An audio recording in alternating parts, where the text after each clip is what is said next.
Is the iPhone 15 the strongest iPhone ever? Apple still wants to buy your old iPhone. And heads up, Apple is deleting your photos soon. And did Google just beat Apple?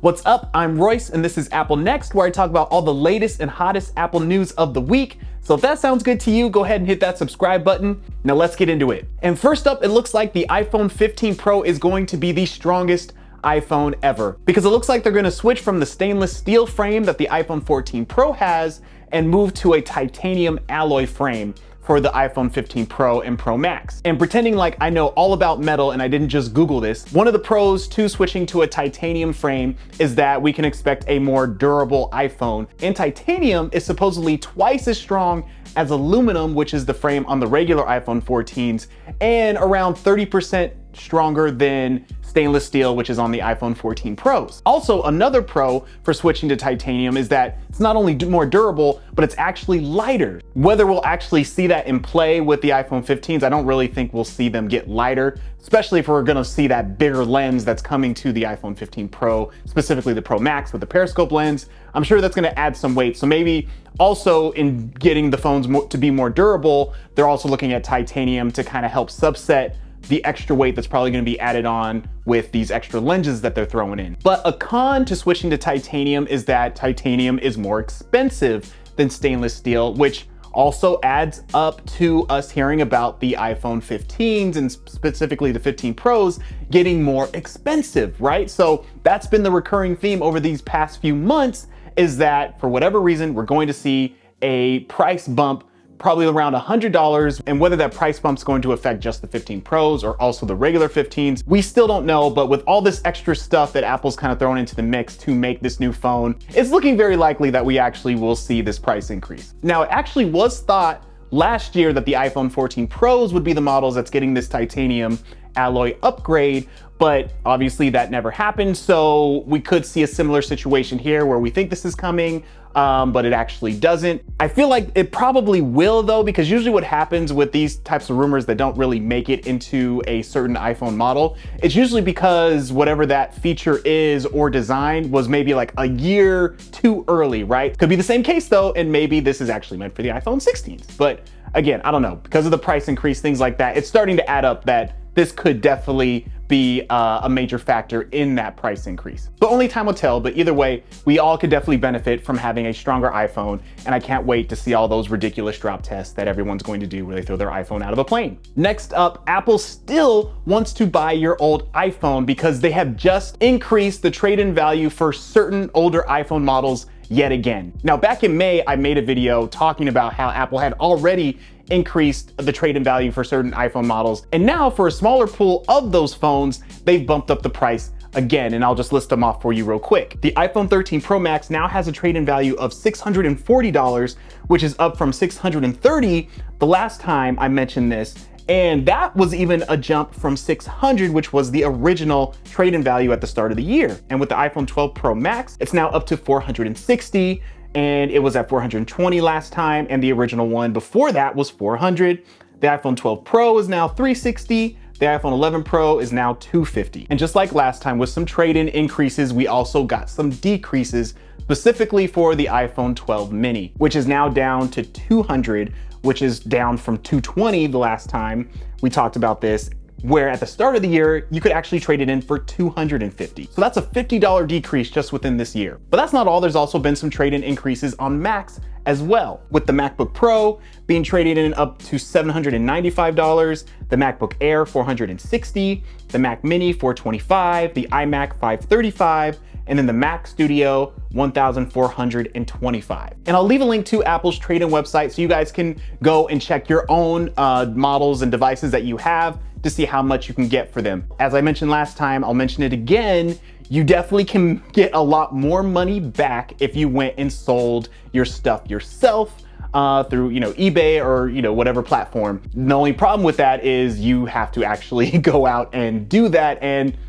some people don't want to bother with it. That's why these trade-in programs, they're convenient, right? And the money that you get for that device, you can immediately throw it towards an upgrade on another device. But just letting you know, you can get more if you do it yourself. but the fact that Apple is increasing the prices on these trade-in values, it definitely makes it a little bit more enticing to go through them. And speaking of getting rid of your old iPhones, it's finally time to say goodbye to these two iPhone models, the iPhone 8 and the iPhone 10.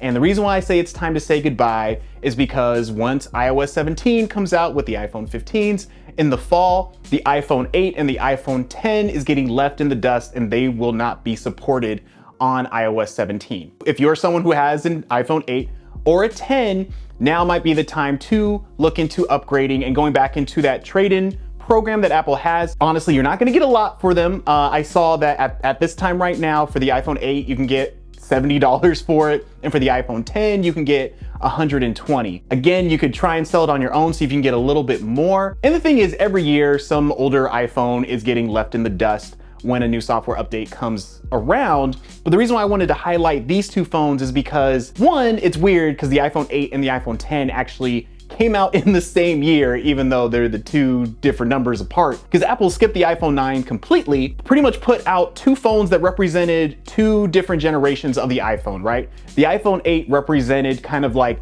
that newer post Steve Jobs era of iPhones with the iPhone 6, where they finally let in, was like, all right, okay, y'all want bigger screens, fine, here you go. And then with the 10s, it was this new generation of iPhones where this was pretty much the blueprint to how our iPhones look now, the almost all screen design with the introduction of the notch and Face ID. So getting rid of these two, I think, is really kind of an interesting moment because we're pretty much saying goodbye to that pre-notch era and saying goodbye to the phone that laid the groundwork and did all the heavy lifting and was like, hey guys, I'm gonna be underappreciated now, but trust me, a few years from now, I'm setting y'all up for life here. So yeah, I don't know, I'm sentimental when it comes to like, you know, certain tech and things like that and kind of like seeing generations of stuff phase in and phase out. So I just thought that was interesting. And again, if you guys are owners of any of those devices, it just might be worth looking into upgrading, even if it's not to the iPhone 15, kind of looking at devices, even if you didn't go with the iPhone 14, like iPhone 12s, if you went that route, you can get them for a little bit cheaper. And we know that the iPhone 12s are gonna stay around at least for the next couple of years as well. So you're still getting some longevity there. Worth checking out. Next up, Apple is about to delete your photos this month. Actually, hold on, let's bring it back. Calm down, I don't wanna cause a mass panic here. This warning is only for people who still utilize the My PhotoStream album. And if you don't know what that is, then great job. You are safe from your photos being deleted. Pretty much the My PhotoStream album was like the pre-iCloud photo album that we have on our phones now. It was supposed to be an easy and convenient way to back up the photos you had taken over the past 30 days, and they were supposed to sync across all your devices, which didn't always do that, and it was very annoying, but that was kind of the goal, which does it now with ease, but back then they still had to work out some kinks. And within those 30 days, you kind of figured out what you wanted to do, if you wanted to keep them on your phone or sync them to your computer and store them there, or if you were a dinosaur, you would download them to a hard drive, which you would then lose and then freak out because now you've lost your hard drive with all of your precious memories. And the best thing is that PhotoStream album would not count towards any like cloud storage or anything like that. Whereas, you know, with iCloud Drive now and the iCloud Photos, as some of you have probably experienced, you know, you can fill up your space even with the 2 terabytes. My wife has filled up 2 terabytes of her iCloud storage with just photos alone. I haven't done that. I've never done that. It's a mystery to me, but I'm sure some of you guys have probably experienced that. So this kind of like predates that, and it was a free way to do that. We didn't have to deal with the whole 5 gig limit of iCloud Drive right now. So if you're somebody who's still utilizing that for whatever reason, Apple's officially going to be shutting down that service this month, July 26th. So if you still have photos in your My PhotoStream album, get them out right now if they're already not safe, because they will be deleted. But if you have been using that and you're also utilizing iCloud storage and iCloud Drive right now, iCloud Photos, you should already be good because all that stuff should already be backed up to iCloud. But if you're not utilizing that, again, store them on your phone, computer, or dust off that hard drive and get ready to lose it. And lastly, did Google just beat Apple? Yeah, I think they did. At least when it came to this ad campaign that they've been putting out called #BestPhonesForever. And it's kind of like this little YouTube series that Google put together where it's a Pixel phone and an iPhone kind of like hanging out in different situations, kind of like Odd Couple style. And it's kind of a take on 2 rivals, like kind of being best friends and hanging out. It's kind of similar to like the Get a Mac campaigns if you're old like me and remember from the early 2000s, and that really kind of like helped start and usher in that like new wave of Macs when Steve Jobs came back. So it looks like Google's kind of taken a page out of Apple's playbook and applying that, but instead of like having actors, it's literally the two phones and they kind of go back and forth. But what they do differently is that they make fun of the iPhone, but then they also like give the iPhone props. So for example, my favorite video that they did was called Lifesaver, right? And it's where the iPhone and the Pixel are at the beach, right? And they're just hanging out. And it's funny because they both talk in like their digital assistant voices. Wow, that view never gets old. Yeah. But where they're at the beach and the iPhone has just like passed out because it lost battery and died. And the Pixel phone's just enjoying the sunset, and then it turns around and realizes the iPhone's battery has died. And instead of being like, oh, your battery died? Should have got a Pixel, my battery lasts all day. And instead sees the iPhone and like panics and goes, oh no, iPhone, jumps on top of the iPhone. And to showcase their battery sharing feature, the Pixel charges the iPhone's battery wirelessly. Pixel? I thought I just lost you. Why are you lying on top of me? And so I find that approach really interesting, to where the Pixel's like, hey, I can kind of do some stuff better than you, but that's okay though, because we can still be friends and like hang out because you're still the iPhone, man. Like, you're still iconic, but you know, I got some stuff going on too. And I just think that's really refreshing nowadays to kind of see that type of like maneuver when it comes to rivals, and it's very lighthearted. In the most recent video they did, it's like the two phones in like a podcast setting, and they're pretty much talking about how they appreciate how well received these videos have been. And they actually read some of the comments. And there's this one comment that pops up where it says iPhone and then the rest is in Japanese. Maybe let's... I love my iPhone, but these are too funny. Thanks. You just read that? Yeah, I've got Live Translate.